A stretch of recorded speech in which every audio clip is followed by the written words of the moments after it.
네, 미국의 대표적인 여론조사 기관이 있는데요. 퓨 리서치 센터라는 곳이 있습니다. 이 기관에서 최근에 동아시아 사회의 종교와 영성 보고서를 발표했는데요. 그 보고 내용을 보니까 우리 대한민국의 무종교인 비율이 52%라고 합니다. 그러니까 한 절반 조금 넘는 분들이 종교가 아예 없다라고 지금 밝혔다는 것이죠. 그런데요, 좀 더 깊이 파보니까 그런 무종교인 중에서 23%는 원래 어릴 때부터 무종교인이었다고 해요. 그런데 나머지 29%는 어린 시절에는 종교를 가지고 있다가 나중에 커서 종교를 이탈한 그런 사람이다라고 이제 통계에서 이렇게 밝혀냈습니다. 무슨 의미겠습니까? 대한민국 젊은 세대들의 어떤 탈종교화 현상이 점점 심해진다는 것입니다. 점점 많은 젊은이들이 또 기성세대가 종교에서 이탈하고 있죠. 그런데요, 재밌는 것은 이런 탈종교화 현상에도 불구하고 영적인 것에 대한 관심은 오히려 더 높아진다는 거예요. 자, 이런 질문을 던졌습니다. 신이나 영혼과 같은 세상에 보이지 않는 존재를 믿는가? 라고 질문했더니 무종교인의 41%가 믿는다, 그런 답을 했다고 해요. 종교가 없는데 영적인 실제는 믿는 거죠. 그리고 무종교인의 39%가 지난 1년 동안 사주나 타로를 본 적이 있다, 그런 답을 했다고 합니다. 사실 그 젊은이들 사이에서 말입니다, 무당이나 역술인을 찾아다니고 사주, 운세, 점, 타로 보는 것은 이미 오래전에 하나의 문화가 되어버렸습니다. 여기에는 교회를 다니는 청년들도 예외가 아니라고 합니다. 자, 기독교 사회문제연구원이 이제 19세부터 34세 개신교인 1000명을 대상으로 이제 설문조사를 했거든요. 청년층에게 물어봤는데 다른 종교 경험이 있는가, 그런 질문을 했는데 45.4%의 기독 청년들이 말하기를 점, 사주, 타로를 경험한 적이 있다, 이렇게 답을 했다고 합니다. 우리나라 지금 이제 그 아주 영적인 것에 대한 희한한 지금 관심들이 이제 폭발하고 있는데요. 최근에 제가 우연히 알게 됐습니다. 신들린 연애라고 하는 프로그램이 시작됐습니다. 무당이나 이제 신접한 젊은 청춘 남녀들을 모아놓고 연애하는, 그러니까 무당들끼리 연애하는 그런 프로그램이 최근에 시작됐습니다. 그리고 유튜브를 보시면요, 그 용하다는 점쟁이 역술인들이 그렇게 유튜브를 많이 합니다. 그래서 이제 유명인들의 사주풀이를 하기도 하고요. 그런 식으로 유튜브 공간에서도 굉장히 이런 그 무속적인 이런 이야기들을 많이 접할 수 있는 그런 시대가 되었다는 겁니다. 기존 종교에는 염증을 느끼는 거예요. 어떤 그 종교적인 의무에 갇히는 건 너무 싫어요. 속박당하기는 싫어요. 하지만 눈에 보이는 것이 전부가 아니야, 어떤 영적인 실제가 있을 거야 라고 하는 어떤 종교적인 본성, 감각들이 막 이제 더 일어나는 그런 시대가 된 것이죠. 자, 스티브 잡스가 죽을 때 이런 말을 남겼다고 해요. 제가 책에서 본 내용인데 읽어드릴게요.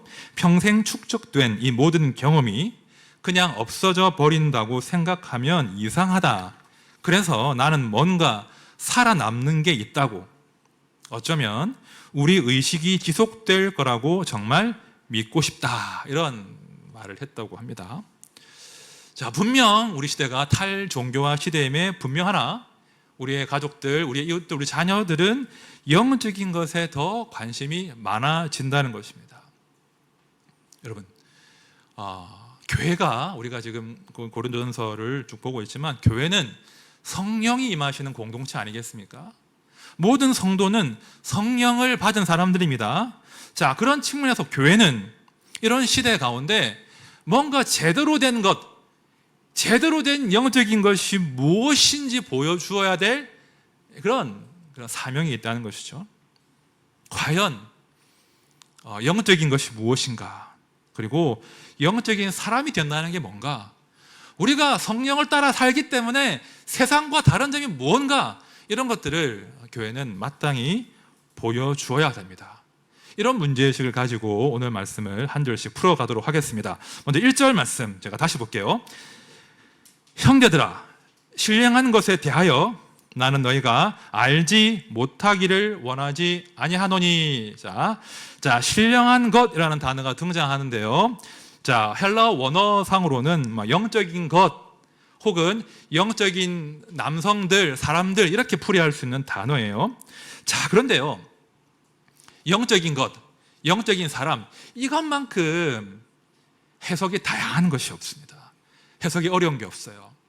각 나라마다, 종교마다, 문화마다, 각 개인마다 영적인 것이 무엇인지, 영적인 사람은 어떤 사람인지에 대한 이해가 상이하다는 거예요. 자, 그런데 지금 고린도 교인들은 자신들이 영적이다라고 지금 주장하는 상황입니다. 자, 1장으로 넘어가서 1장 6절, 7절 말씀 제가 읽어볼게요. 그리스도의 증거가 너희 중에 견고하게 되어 너희가 모든 은사에 부족함이 없이. 자, 지금 사도 바울이 고린도 교회의 어떤 영적인 상황을 지금 이제 설명하고 진단하는 내용인데요. 자, 은사라는 그런 단어가 보이시죠? 자, 은사. 정확한 설명이 필요한 단어인데요. 설명은 조금 미루기로 하고, 우리가 통칭 은사라고 하면 이제 교회를 좀 다니신 분들은 어떤 것들이 떠오르십니까? 은사 하면 어떤 게 떠오르십니까? 방언, 그죠? 은사 하면 방언 아니겠습니까? 방언 떠오릅니다. 또 뭐가 떠오릅니까? 신유, 병을 막 고쳐요. 또 뭐 떠오르십니까? 예언하는 거. 그러니까 통칭 은사라고 하면 어떤 신비롭고 초자연적인 능력과 체험을 라고 생각하는 경향이 많다는 거죠. 고린도 교회 성도들이 그렇게 이 은사를 이해를 한 거예요. 고린도 교회 가운데 막 다양한 신비로운 그런 일들이 있고 현상들이 드러나니까 이 고린도 교회 성도들이 우리는 영적이다라고 이제 이야기하는 그런 형편이 된 겁니다. 13장과 14장을 보시면 특히 이제 이 고린도 교회 안에 방언이 아주 많았던 것 같아요. 방언이 아주 많다 보니까 이 고린도 교회 성도들은 이제 그런 영적인 현상들을 이제 내세우면서 우리는 영적이다, 우리는 신령한 사람들이다라고 자부하던 그런 교회였던 것입니다. 물론 뭐 이런 자부한다는 게 뭐 마냥 나쁜 건 아니에요. 그런데 고약한 것이 뭐냐면 서로 비교했다는 거예요. 내 은사가 더 영적이고 더 탁월해, 내 방언이 더 아름다워, 너는 더 열등해 라고 하면서 교회 안에서 영적인 서열을 만들고 서로 다투는 일이 생긴 거예요. 고린도 교회 안에. 자, 이런 상황을 염두해 두시고 다시 한번 1절 말씀을 보십시오. 제가 볼게요. 형제들아, 신령한 것에 대하여 나는 너희가 알지 못하기를 원하지 아니하노니. 이 번역을 참 어렵겠죠. 빙빙 지금 꼬았습니다.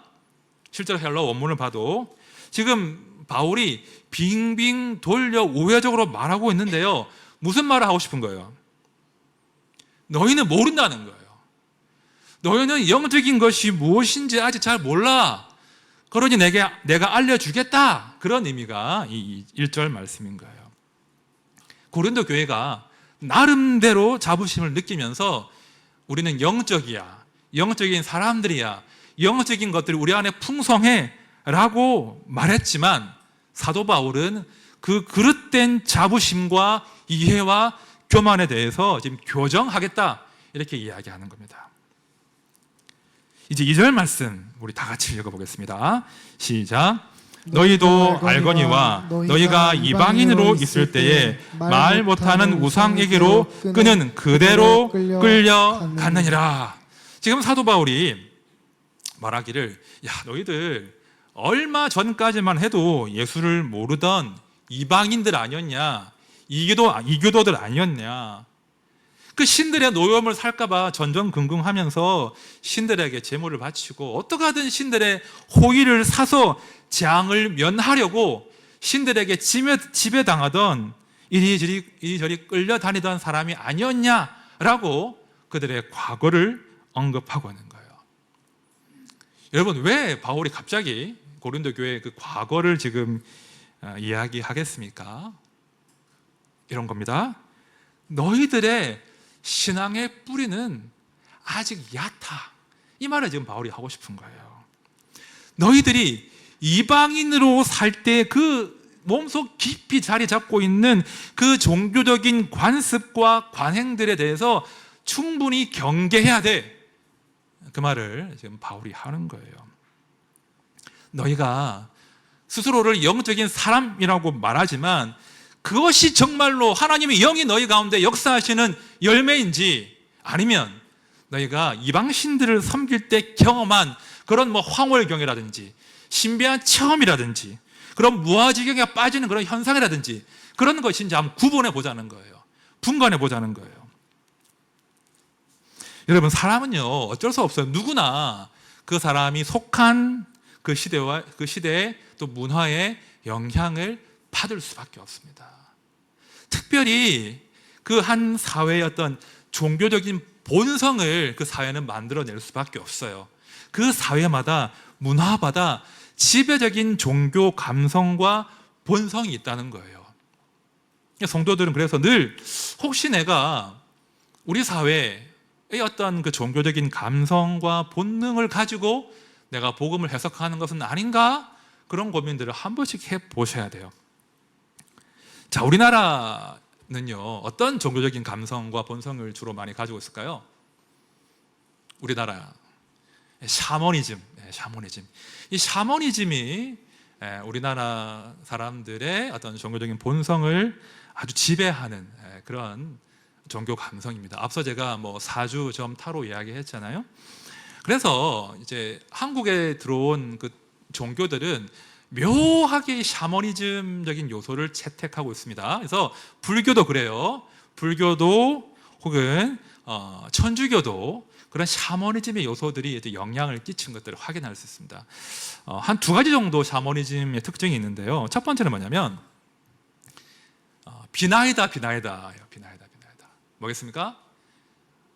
정한수 떠놓고 열심히 빌고 열심히 정성을 다하면 신이 들어준다.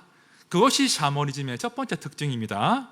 그래서 이런 특징이 있다 보니까 하나님과의 관계에서도 비나이다.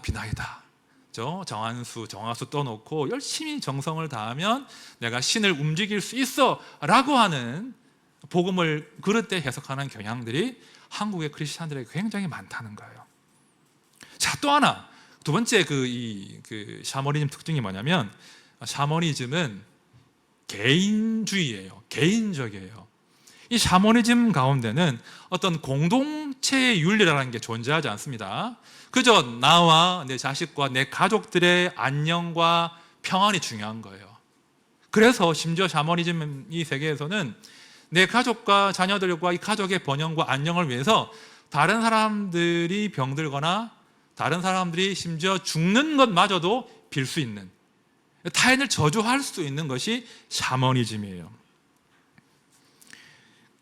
사극, 옛날에 인현왕후 장희빈 사극 보셨죠? 숙종 때 1701년도에 인현왕후가 승하하거든요. 승하하고 그 해에 이 장희빈이 이 왕후를 이제 저주한 것들이 발각이 돼요. 어떻게 저주했는지 사극 기억나시죠? 막 인형 만들어 가지고 막 찌르고 막 칼 던지고 궁에다가 무당 불러 가지고 음미를 하는데 막 집 차려놓고 막 굿하고 저주했잖아요. 그런 거, 그죠?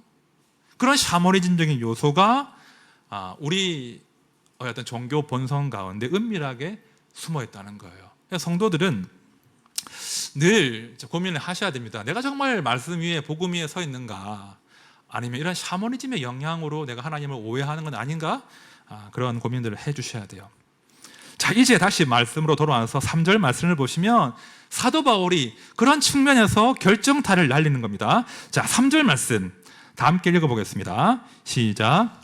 그러므로 내가 너희에게 알리노니 하나님의 영으로 말하는 자는 누구든지 예수를 저주할 자라 하지 아니하고 또 성령으로 아니하고는 누구든지 예수를 주시라 할 수 없느니라. 지금 사도 바울이 두 가지 이야기하는 거예요. 너희가 참으로 영적인 사람이라면, 신령한 사람이라면 이 두 가지를 기억해. 첫 번째, 너희가 참으로 하나님의 성령 가운데 사는 사람이라면 감히 예수를 저주할 자라 할 수 없다는 거예요.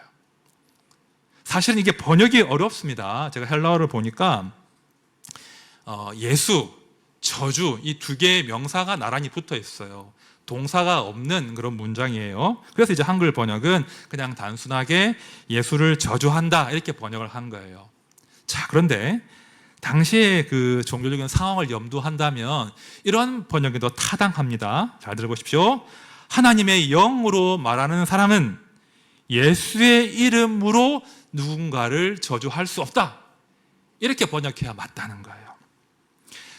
당시의 종교가 그랬단 말입니다. 당시의 종교가 어떤 사업상의 이유로 혹은 남녀 간의 사랑 문제에서 혹은 이제 고소 사건, 정치적인 문제, 그리고 어떤 운동 경기를 앞두고 나의 숙적이나 나의 경쟁자들을 저주해 달라고 신들에게 호소하는 그런 관습이 있었거든요.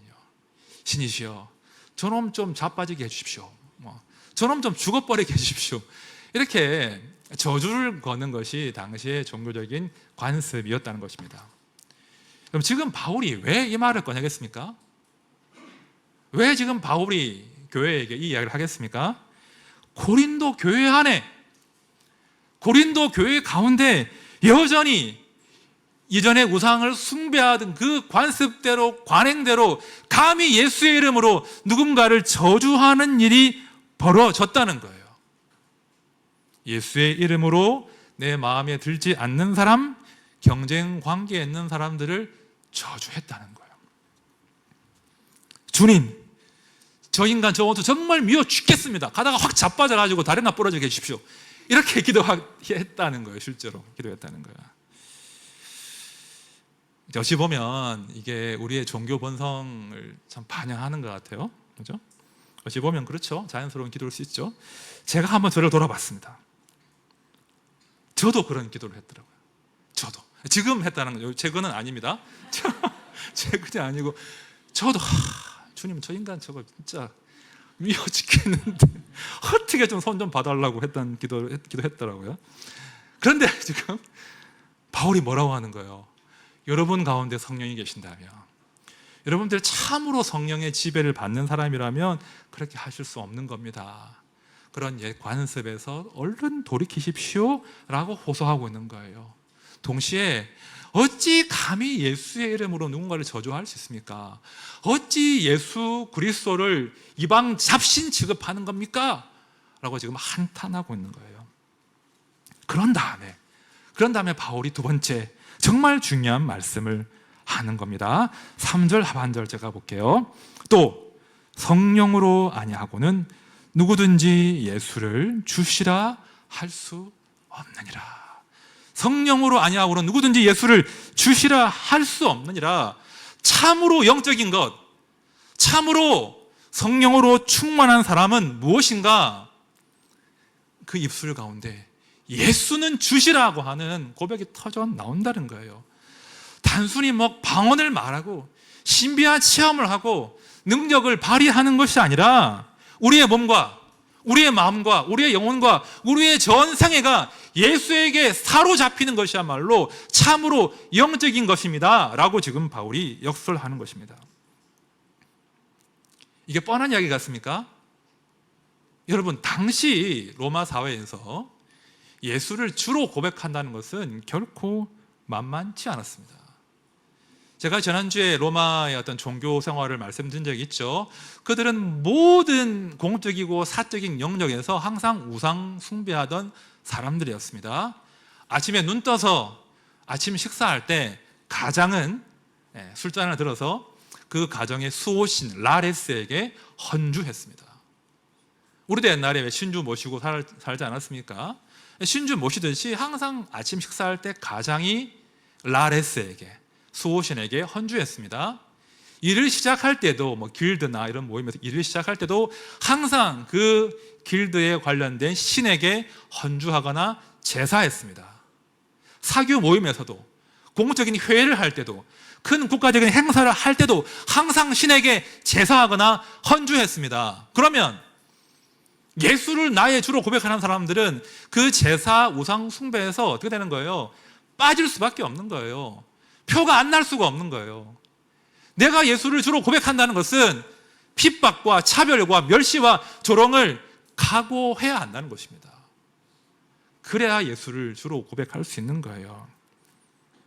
그 용감한 고백, 그 위대한 고백을 누가 하게 해주신다는 거예요? 성령께서. 주의 성령께서 너희로 하여금 그런 고백을 하게 할 것이고, 그런 삶을 살아내게 할 것이고, 그런 핍박과 차별에도 불구하고 예수를 주로 붙들게 한다. 그 말을 지금 사도 바울이 하는 것입니다. 여러분, 초대교회 성도들은요, 그런 시대 가운데, 그런 험한 시대 가운데서 예수를 주로 고백하며 살았던 것입니다. 우리는 어떨까요? 우리는 정말 하나님의 성령이 거하시는 성전으로, 성령을 받은 자로 살아가고 있습니까? 우리는 참으로 영적인 사람입니까?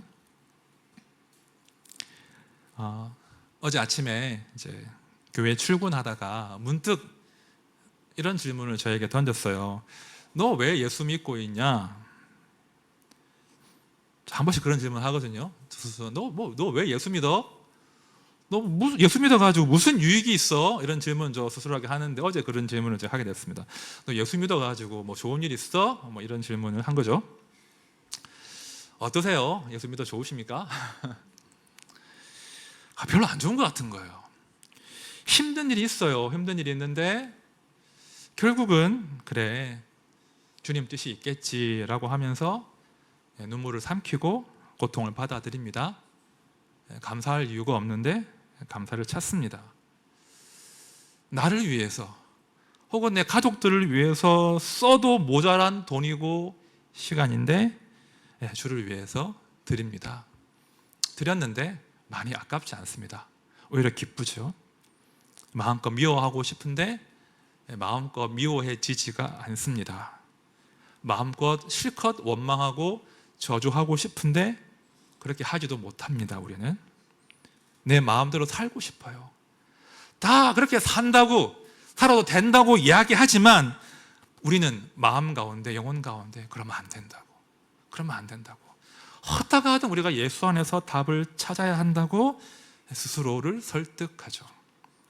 어디다가 하든 주의 뜻이 무엇인지 알기 위해서 몸부림을 치는 사람들입니다. 우리 참 힘들게 살죠, 그죠? 참 힘들게 삽니다. 그리고 참 바보같이 삽니다. 그런데 그 힘들고 바보 같은 삶을 우리는 계속 삽니다. 중단하지 않고. 여러분, 우리 어떻게 가능한 거죠? 우리 어떻게 이 바보 같은 일상을 살아갈 수 있는 거죠? 주의 성령이 아니면 설명할 수 없는 거예요. 우리와 함께 하셔서 우리로 하여금 예수를 주로 고백하시고 예수 믿는 사람으로 살게 하시는 것은 성령께서 하시는 일인 거예요. 성령이 아니면 우리의 그 바보 같은 일상을 설명할 수 없는 거예요. 바보 같은 일인데 도리어 감사로 기쁨으로 감당하는 그 인생을 설명할 도리가 없다는 겁니다. 자, 이어지는 4절부터 6절까지 말씀 우리 다 같이 읽어보겠습니다. 시작. 은사는 여러 가지나 성령은 같고 직분은 여러 가지나 주는 같으며 또 사역은 여러 가지나 모든 것을 모든 사람 가운데서 이루시는 하나님은 같으니. 자, 지금 사도 바울이 말하고자 하는 게 뭐예요? 여러분과 다양한 은사와 직분이 있습니다. 여러분의 은사는 무엇입니까? 이 질문이 아니에요. 지금 바울이 강조하는 것은 우리 가운데 여러 가지 은사와 직분과 사역이 있으나 우리는 같은 성령, 같은 하나님, 같은 주 아래 있다는 거예요. 우리가 다 같이 한 하나님 섬기는 것 아니냐, 그 말을 지금 바울이 하는 겁니다. 은사는요, 내 능력이 아니에요. 은사가 헬라어로 카리스마인데요, 이 카리스마가 카리스라는 단어에서 왔습니다. 카리스는 은혜라고 하는 단어입니다. 은사는 내 것이 아니라 하나님께서 값없이 은혜로 주시는 선물입니다. 자, 직분은요, 지위가 아닙니다. 직분은 디아코노스입니다. 사역자란 뜻이죠. 그리고 내가 주님 곁에서 시중드는 사람, 이런 것이 디아코노스입니다. 사역은요, 내 성취가 아니에요. 에르고온인데요. 말씀을 보십시오. 그 사역을 누가 성취하십니까? 하나님께서 이루신다는 거예요. 지금 사도 바울은 철저하게 우리 안에 있는 은사와 직분과 사역을 삼위 하나님의 주권 아래에 두고 있는 거예요. 도대체 너의 은사를 자랑할 만한 이유가 있는가? 도대체 너의 직분을 너의 직위로 타인을 하대하는 명분으로 삼을 수 있는가? 도대체 네가 한 성취, 그 조금의 성취를 가지고 하나님의 일을 했다고 말할 수 있는가? 하나님이 하신 거 아닌가? 라고 지금 바울이 강변하는 것입니다. 7절 말씀도 보십시오. 각 사람에게 성령을 나타내심은 유익하게 하려 하심이라. 왜 성령께서 각 사람에게 은사와 직분과 사역을 맡기시는가? 목적은 하나예요. 유익하게 하려 하심이라. 무엇을? 공동체를. 번역에 빠져 있어요. 공동체를 유익하게 하려고 우리에게 그 모든 것들을 선물로 주신 것입니다. 여러분, 이 원리가 교회를 세상과 구별 짓는 거예요. 이 원리가 성도로 만드는 겁니다. 개인적인 체험, 영적인 경험, 황홀경, 나의 소원 성취, 자기 만족, 이 바울 당시의 사람들이 신을 찾던 이유였습니다. 자기를 자랑하고 과시하고 남들을 멸시하는 것이 오히려 그 시대의 미덕이었단 말입니다. 겸손이 미덕이 아니었어요. 교만이 그 시대의 미덕이었습니다. 그런 이유로 신을 찾은 겁니다. 그런데 이게 우리 시대와 너무나 닮아 있다는 거예요. 영적인 것이 지극히 개인적인 것으로 전락해버렸습니다. 자기를 자랑하고 어떻게 하든 나를 위로하는 것을 최고로 삼는 그런 시대가 되어버렸습니다. 심지어 교회도 그런 자기중심적인 기복적인 하등 종교가 되어버렸습니다. 여러분, 교회가 그렇게 기복적으로 자기중심적인 하등 종교가 되어버리면 도대체 교회가 이 땅에 할 수 있는 것이 뭡니까? 우리가 왜 모여야 됩니까? 교회의 본질적인 영광과 그 품격을 상실하고 버려져서 발에 밟힐 수밖에 없다는 거예요. 그러나 우리가 성도가 참으로 성령의 사람들이 될 수만 있다면, 성령의 사람들이 된다면 자기의 감옥을 부셔야 되는 거예요. 자기의 왕국에서 좀 나와서 타자를 위해서, 이웃을 위해서, 공동체를 위해서 자신의 것을 나누는 삶으로 한 걸음씩 변모하고 성장해 나가야 된다는 거예요. 그것이 그리스도인의 성화입니다. 그것이 성숙이에요. 나의 것을 가지고, 아니 주님 주신 것을 가지고 이웃들을 위해서, 우리를 위해서 쓸 수 있는 그 사람들이 모인 곳이 교회이고, 그것이 참으로 영적인 것이고, 그것이 참으로 영적인 사람들의 모임인 교회가 되어야 한다는 겁니다. 제가 지난주에 말씀드린 것처럼 우리가 언제까지 자기 왕국 지키고 보수하느라 인생 허비하겠습니까? 아무리 지키려 해보십시오. 결코 의미와 행복을 찾을 수 없습니다. 더 공부해질 거예요. 그러나 우리가 성령의 사람으로 참으로 영적으로 되어서 우리 주님과 함께 주님 걸어가신 것처럼 그렇게 살아낼 수만 있다면 자기의 감옥을 부수고 이웃들을 위해서, 타자를 위해서, 우리 공동체를 위해서 주님 주신 선물을 선용할 수 있다면 그런 사람들이야말로 참으로 영적인 사람, 교회가 된다는 것입니다. 이제 말씀을 정리하겠습니다. 아까 제가 던진 질문 있죠? 예수를 믿는 것이 무슨 유익인가? 여러분들은 개인적으로 답을 가지고 계셔요? 예수 믿는 것이 무슨 유익인가? 본인 개인적인 답을 가지고 계셔요? 저는 아무리 생각해봐도 언뜻 드는 마음은 유익을 말하기 이전에 참 좁은 길이라는 생각을 떨쳐버릴 수가 없습니다. 예수를 믿는 것은 참 좁은 길 걷는 거다, 그 생각을 떨쳐버릴 수가 없어요. 내가 왜 예수를 믿어가지고, 내가 왜 예수를 알아가지고 내 마음대로 살지도 못하고 이 주일날, 일요일날 그냥 늦잠도 좀 자고 등산도 가면 될 건데 모여가지고 예배하고 있는가. 근데 참 놀라운 것은요, 우리는 여전히 그럼에도 불구하고 여기 함께 모여서 우리 주를 예배하고 찬송하고 있다는 거예요. 놀랍지 않으세요? 왜 그렇겠습니까? 우리가 왜 예수를 포기할 수 없는 거예요? 우리가 예수를 포기하지 않는 겁니까? 그렇지 않다는 거예요. 예수께서 당신의 사람들을 붙들고 계시기 때문에 우리가 여전히 이 예수의 길을 가고 있다는 것입니다. 여러분, 예수님이 우리 인생의 목자가 되십니다. 우리가 우리 인생 목자가 아니에요.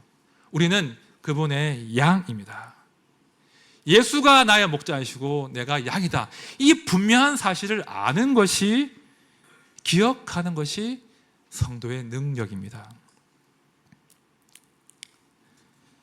지난 금요일 날 이제 아내와 함께 잠깐 이제 밤에 바깥 산책을 하면서 저희 딸아이 예봄이 이야기를 좀 나눴습니다. 이제 5차 항암을 마쳤고 이제 마지막 6차 항암을 이제 앞두고 있는데요. 이제 지난 수요일 날 이제 주치 선생님께서 이제 앞으로의 계획들을 좀 이야기해 주셨어요.